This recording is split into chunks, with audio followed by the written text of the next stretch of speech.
The Denver Broncos have reached an agreement with the New Orleans Saints to acquire veteran head coach Sean Payton in exchange for draft compensation, and will keep the same contract as when he retired before the 2022 season. And now the Broncos have the chance of being a top team in the NFL after winning 5 games only in the regular season. Last offseason, the Broncos traded for Russell Wilson and hired ex-head coach Nathaniel Hackett, who ended up being fired after 15 games. But now Denver has a top head coach, Sean Payton. Before spending 15 seasons with New Orleans, Payton had a 9-year coaching career in college and has been with NFL teams such as the Cowboys for 3 seasons, Giants for 4 seasons, and the Eagles for 2 seasons. But the Denver Broncos have not maintained a consistent head coach since 2010. In 2010, Josh McDaniels was their head coach, but then he got fired after 2 seasons. John Fox was the coach hired after, and in 3 seasons, he took the team to the Super Bowl, but lost terribly to Seattle and was fired 1 season right after. Then Gary Kubiak was hired, and in his first season as a coach with the team, he won Super Bowl 50, but retired a season later due to his health conditions and the grind of coaching that it took. Next up was Van Joseph, and he was terrible. Then from the 2019 to the 2020 season, Vic Fangio was the guy, and ended up winning 19 games but lost 20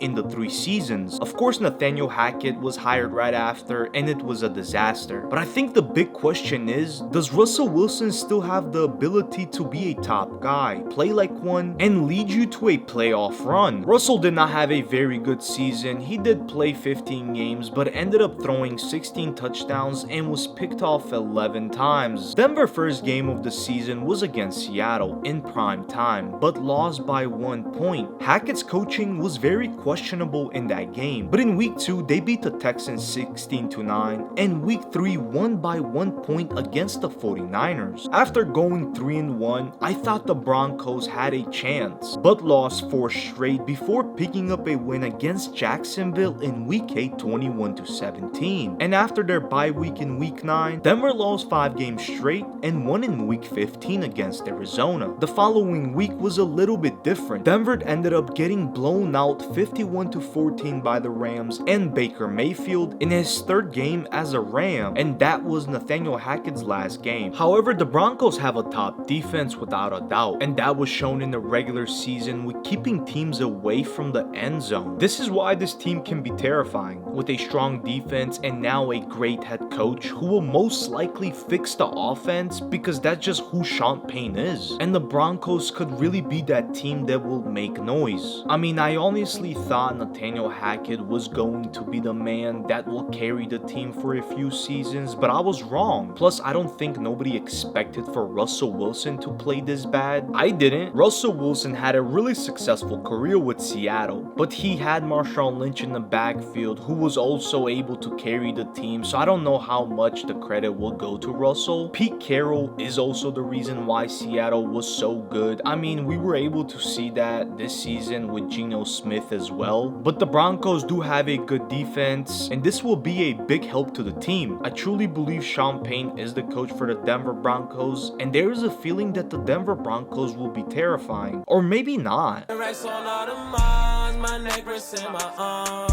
Bitch, we some stars, pull up in foreign cars.